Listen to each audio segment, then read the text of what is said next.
I want you to imagine, just for a second, that you're standing out on the steel deck of a ship. Right. You're out in the open ocean. The deck is heaving beneath your boots. And just a few meters away from you is this 70-millimeter thick steel cable. Which is massive, by the way. Yeah, exactly. And it's pulled taut under more than 100 tons of mechanical tension. And to really understand what that actually means, you have to think about the physics. Oh, absolutely. Like, if that steel cable snaps, the tension doesn't just, disappear.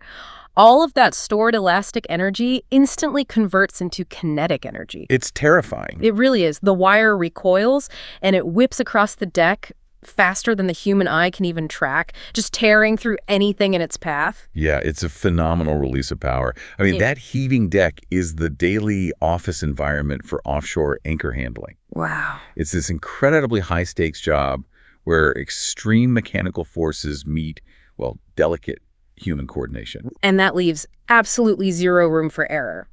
So the question we're looking at today is, how do we regulate an environment where a single snapped wire acts like a loaded bomb? Right, that's the core issue. And that question is exactly what we're tackling in today's deep dive.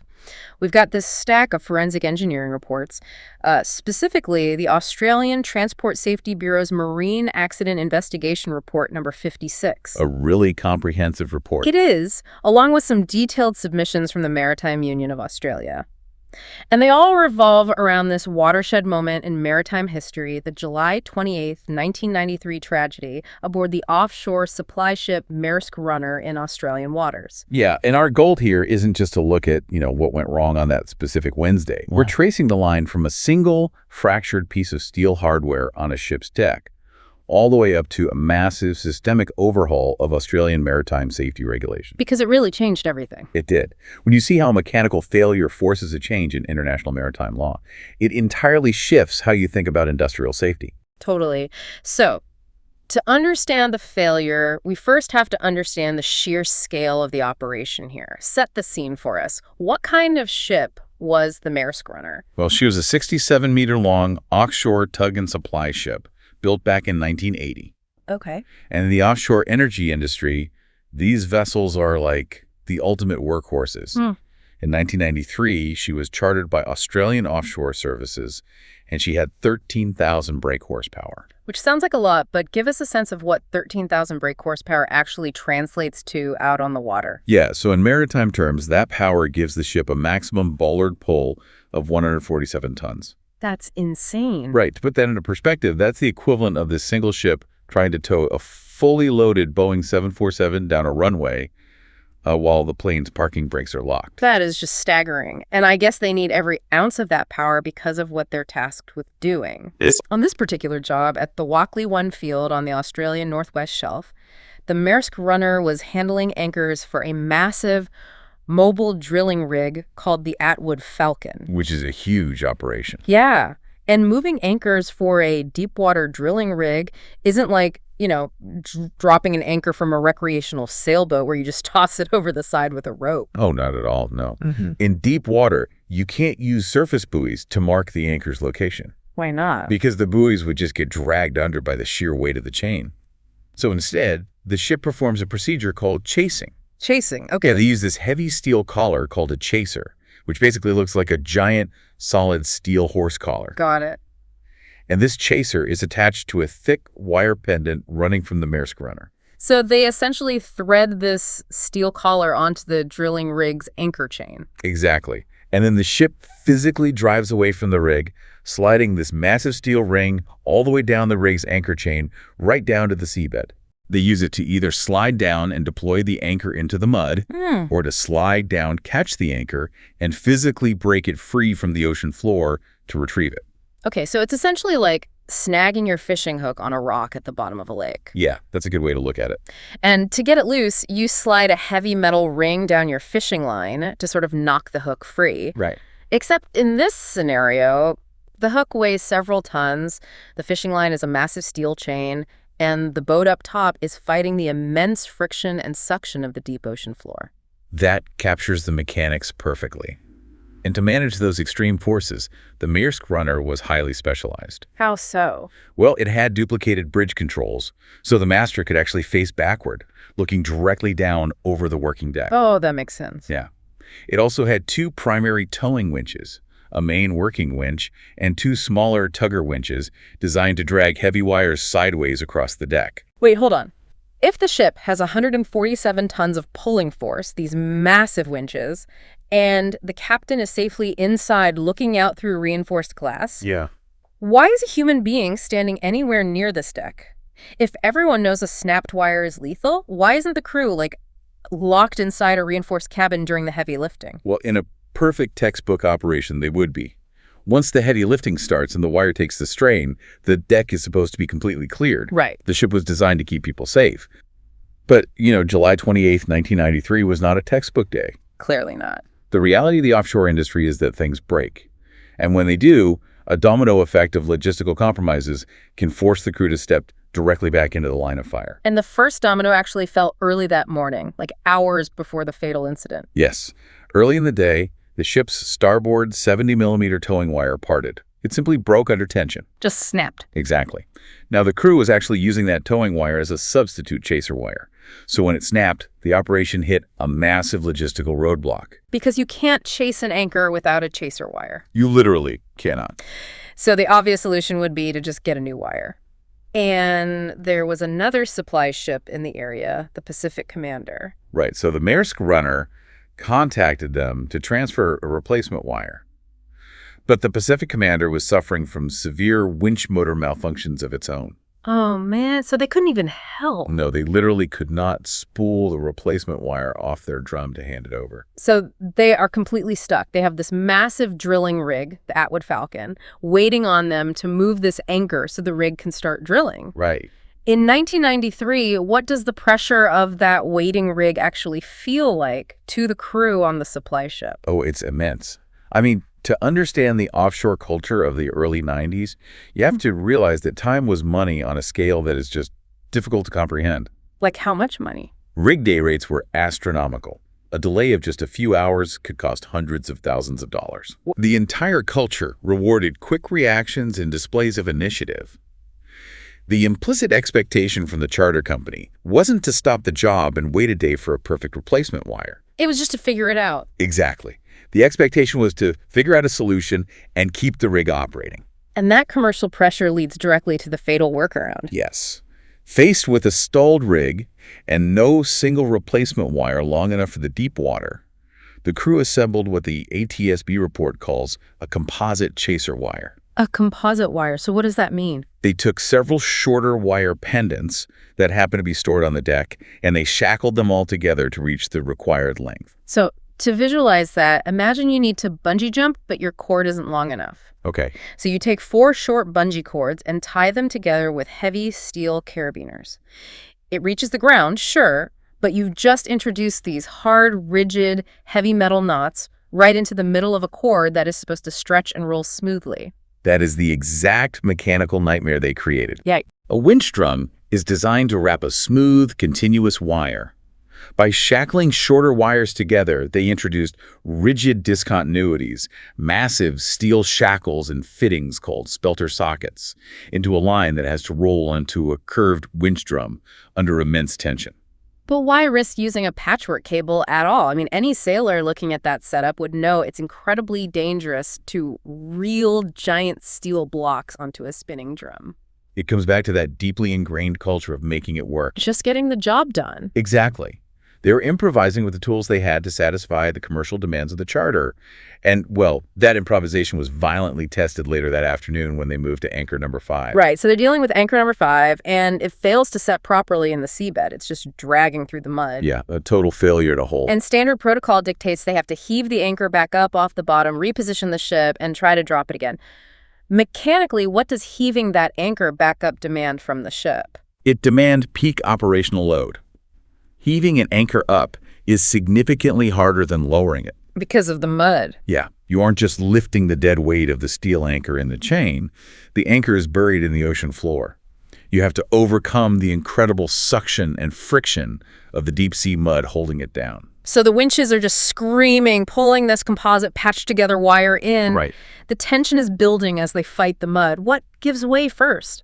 At exactly 1:45 p.m., a spelter socket, which, again, is a solid, rigid steel fitting at the end of one of those spliced-together wire shatters. It breaks. Yeah, it was located just off the winch drum, taking the absolute full brunt of the tension. And when that heavy steel fitting fractured, the massive stored elastic energy we talked about earlier was instantly released. Instantly. The wire snapped back and flailed wildly across the working deck. And this is the exact moment where the workaround became fatal. Right. Remember, because this was composite wire made of awkward, shackled pieces, it did not spool smoothly onto the main winch. Because of the knots, basically. Exactly. So the crew had to use those smaller tugger winches we mentioned to manually guide the heavy steel shackles so they wouldn't jam the drum. Which means a human being had to be out there managing it. Yes.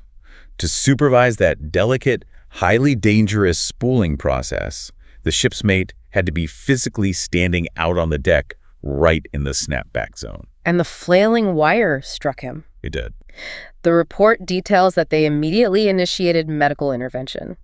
They brought a medic over from the rig and arranged an emergency helicopter evacuation to Broome. They really did everything they could in the moment. They did, but the trauma was just too severe. The mate died from massive head and pelvic wounds. It is a profound tragedy, one that completely halted operations. And it immediately triggered a massive investigation by the Inspector of Marine Accidents. Because, a heavy-duty steel socket, literally manufactured to pull multi-ton anchors, doesn't just shatter like glass for no reason. No, it shouldn't. So what actually breaks inside a block of solid metal? Did the manufacturer use a bad batch of steel or something? Well, that was the first assumption. The investigators commissioned forensic metallurgists from a company called ETRS NETI Ltd. to conduct a full autopsy on the failed spelter socket. An autopsy on the metal? Basically, yeah. They put the fractured steel under a microscope. They tested its grain structure and chemical composition against Australian Standard 2074-1982, which is the strict legal standard for steel castings. And what did the autopsy reveal? This is the really critical finding. The metallurgical analysis showed the steel alloy itself was largely compliant.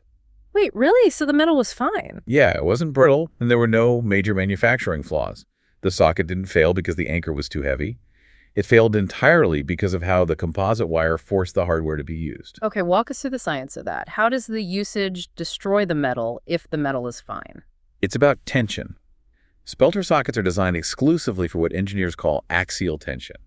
That means pulling straight line to straight line. Like a tug of war. Exactly. Imagine playing a game of tug of war. The rope is perfectly straight between the two opposing teams. That's axial tension. And the socket is incredibly strong when pulled in a straight line. Right.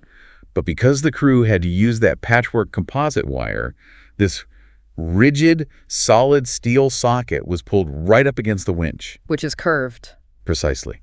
As the winch turned, pulling the anchor up, this straight, rigid socket was forced to bend over the curved surface of the winch drum while under 100 tons of tension. Oh, man. Imagine taking a rigid steel water pipe, bolting one end to a brick wall, tying the other end to a tow truck, and then trying to drag that straight pipe around a sharp 90-degree street corner. The pipe is going to crush and snap at the corner? It can't bend. Exactly. You're introducing radial tension. The socket was being crushed and bent across the curve of the drum. A steel casting simply cannot handle that kind of distortion. It makes sense when you picture it like that. Yeah, the microscopic stress concentrated heavily on the body of the socket, and under the massive shock load of trying to break the anchor out of the mud, the metal fractured. But wait, if bending a rigid steel socket over a curved drum is an obvious mechanical violation, something the crew knew was incredibly dangerous, who is ultimately at fault? That's the big question. Is it the crew's fault for executing a dangerous maneuver, or the charter company's fault for not providing a single continuous replacement wire that would have made the maneuver unnecessary? That specific debate is the crux of the entire investigation, and it's the exact catalyst that forced the Australian government to completely rewrite the rulebook for maritime safety. Because if you just blame the guy on the deck, nothing actually changes. Exactly. He was just trying to do his job with the broken tools he was given. Right. ATSB Report 56 essentially exposed the lethal flaws of the existing self-regulation culture. Self-regulation. Historically, under the old Navigation Act frameworks, there was a vast amount of trust placed in operators to just figure it out. The company provides a ship, the rig says move this anchor, and the crew is left in the middle to navigate the friction between safety and profit. Which is a terrible position to be in. It is. Report 56 concluded that you can no longer leave this up to operator discretion because the commercial pressure to improvise is simply too high. And the union submissions from the Maritime Union of Australia really drove this home, right? They did. They argued vehemently against deregulation, pointing to the Maersk runner as proof that when operators self-regulate, safety margins are the first thing erased by profit margins. The fallout from this was monumental. It directly influenced the Australian Maritime Safety Authority, or AMSA, to implement strict new regulations, most notably refining Marine Order 504. So what did Marine Order 504 actually change on the deck of a ship? It shifted the entire regulatory philosophy from head counts to task-based risk. What does that mean in practice? Well, previously, regulations might just say a ship needs a certain number of sailors to legally operate. Marine Order 504 moved to strict risk assessments and appropriate crewing evaluations. Ah, okay. The vessel owner is legally required to evaluate specific high-risk tasks, like anchor handling. They must document exactly how many people are needed and where they need to be positioned to do the job safely. So they can't just spread a crew so thin that a ship's mate is forced to stand in a deadly snapback zone just to manually guide a patched-together wire onto a drum. Exactly. It made the operational system responsible for safety, not just the reflexes and improvisation of the crew. That's a huge shift. And that regulatory shift drove massive technological changes. Modern anchor handling tugs have vastly superior mitigations. Yeah, the reports mention strict clear deck policies now. Yes. Today, they use powered guide pins and massive hydraulic stoppers that actually pop up out of the steel deck to catch and guide the wire. Oh, that's smart. Right. A human doesn't have to be out there manhandling it with tugger winches. They use extensive CCTV systems, so the master and the winch operator can monitor the schooling perfectly from inside an armored bridge. So the goal is to just keep people away from the danger. The entire goal is to separate the fragile human body from the mechanical tension. But the sources also make it very clear that while the hardware has improved, the underlying risk, that tension between safety and commercial pressure, hasn't magically disappeared. Oh no, it's a constant ongoing battle. The laws changed, but the ocean didn't. Yeah. Look at later tragedies like the capsizing of the offshore vessel Steven's Power in 2003 off the coast of Nigeria. Right. The sources detail that incident as well. 11 crew members died in a matter of minutes. 11 people lost. And they were performing a very similar high-tension anchor relocation for a pipelay vessel. Was it another snapped wire? In that case, it wasn't a snapped wire that killed them. The immense sideways pull of the anchor cable, the tension fighting the seabed, actually pulled the entire ship over sideways until it took on water, capsized, and sank. That is horrifying. It reinforces a terrifying reality. The boat is ultimately at the mercy of the forces it is manipulating. If the operational system prioritizes speed over physics, physics will eventually win. Every single time. When you look at this whole tragedy, it forces you to rethink how we approach safety in any high-stakes environment. Definitely. The Maersk runner incident wasn't just a mechanical failure. A spelter socket didn't just break. It was a complete systemic failure. Yeah, 100%. The lack of a proper continuous replacement wire from the charterer essentially forced a human being, the mate, to act as the ultimate tragic safety buffer. He had to physically bridge the gap between what the commercial rig demanded and what the broken equipment could safely do. That is the absolute core takeaway here. True safety in these extreme environments isn't just about having the right grade of steel alloy.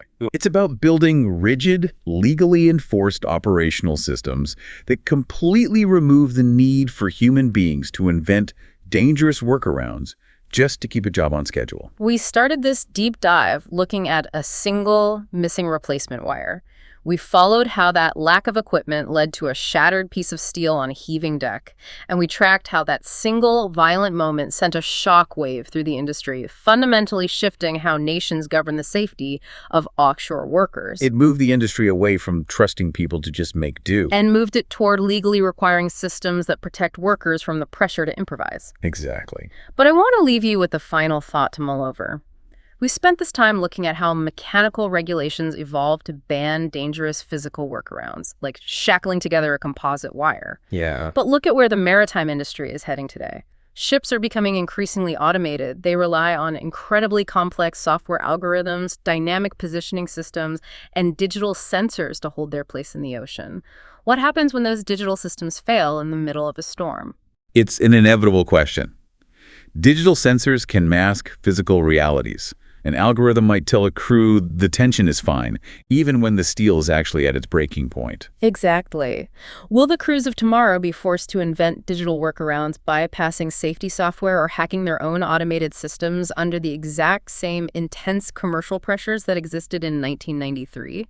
That's a scary thought. And if they do, how will maritime safety regulations possibly keep up with digital failures that we can't even see until it's too late? They might not be able to. The technology changes, but the pressure to deliver remains constant.